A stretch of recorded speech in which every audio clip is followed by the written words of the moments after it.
নমস্কার বন্ধুরা, জয়শ্রী হেসেলে সবাইকে স্বাগত।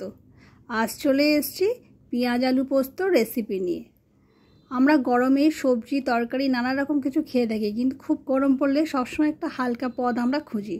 তো সে গরমে ডাল আলু পোস্ত সবারই কিন্তু খুব পছন্দের, কিন্তু আলু পোস্ত তো আমরা সবসময় খাই। এই পেঁয়াজ আলু পোস্তটা একটু আমি আজকে নতুন করে দেখাবো কেমন করে করে। আমি এখানে আলু পেঁয়াজ পোস্ত করব বলে 5 পিস মিডিয়াম সাইজের আলু নিয়েছি আর 4 পিস মিডিয়াম সাইজের পেঁয়াজ নিয়েছি।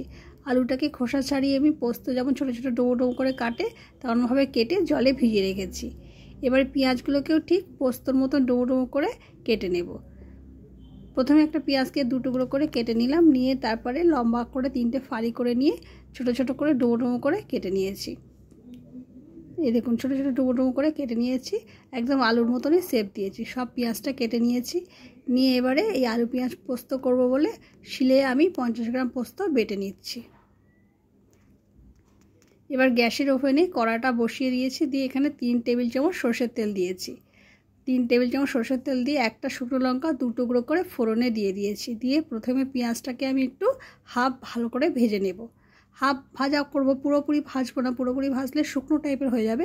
একটু নরম নরম করে ভেজে নেব। প্রথমে কড়াইতে দিয়ে নাড়াচাড়া করে নিয়ে তারপর সামান্য একটু লবণ দিয়েছি, দিয়ে কিছুক্ষণ নাড়াচাড়া করে নিয়েছি। তারপরে যখন পেঁয়াজটার উপরে একটা ব্রাউন কালার চলে এলো, তারপরে আমি পেঁয়াজটাকে ঝাঁঝরি দিয়ে তুলে নেব।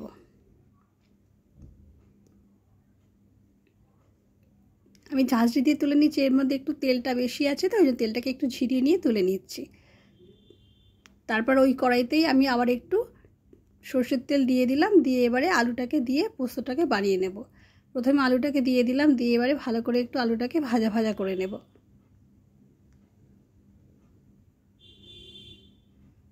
আলুটাকে একটু প্রথমে ভাজা ভাজা করে নিয়ে তারপরে আন্দাজ করে একটু লবণ দিয়ে দেব।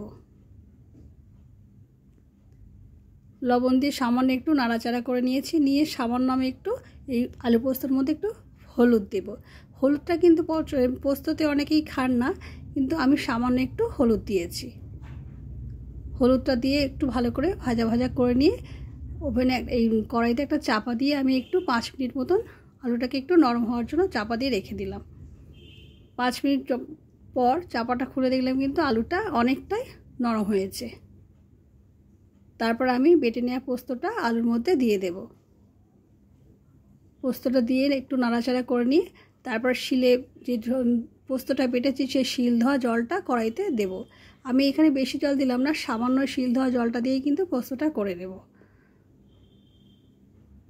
শিল ধোয়া জলটা ভালো করে দিয়ে একটু নাড়াচাড়া করে নিয়েছি, নিয়ে আবার একটু চাপা দিয়ে আলুটাকে একদম সুন্দর করে সেদ্ধ হতে দেব। দেখুন একদম কিন্তু অল্পই জল দিয়েছি, দিয়ে এবার চাপা দিয়ে 5 মিনিট সেদ্ধ হতে দেব। 5 মিনিট পর চাপাটা খুলে একটু নাড়াচাড়া করে দেখলাম আলুটা সেদ্ধ হয়েছে কিনা। একটা আলু কেটে দেখলাম আলুটা একটু সেদ্ধ হয়ে গিয়েছে। তারপর আমি এতে একটু আন্দাজ করে সামান্য একটু চিনি দিয়ে দেব। চিনিটা দিয়ে আবার একটু নাড়াচাড়া করে নিয়ে এবার ভেজে নেওয়া পেঁয়াজগুলো কড়াইতে দিয়ে দেব। পেঁয়াজটা এবারে দিলাম, দিয়ে এবারে ভালো করে আলুর সাথে পেঁয়াজটাকে বেশ ভালো করে কষে নেব। আলুটা সেদ্ধ হয়ে গেছে, এদিকে পেঁয়াজটা কিন্তু ভালো করে ভেজে আমি তুলে নিয়েছিলাম। এভাবে শুকনো করে আলু পোস্তটাকে আমি বানিয়ে নিলাম। এভাবে একবার আপনারা বাড়িতে আলু পোস্ত পেঁয়াজ আলু পোস্ত বানিয়ে দেখুন, খুব ভালো লাগবে। গরমে ডালের সাথে হালকা ডালের সাথে এমন সুন্দর আলু পোস্ত থাকলে কিন্তু আর কিছুই লাগবে না। শুধু শুধু আলু পোস্ত তো আমরা প্রায়ই খাই, কিন্তু আলু পেঁয়াজ পোস্ত এভাবে একবার বানিয়ে দেখুন। আমার এই ভিডিওটি ভালো লাগলে লাইক শেয়ার এবং সাবস্ক্রাইব করে দেওয়ার অনুরোধ রইল। ধন্যবাদ।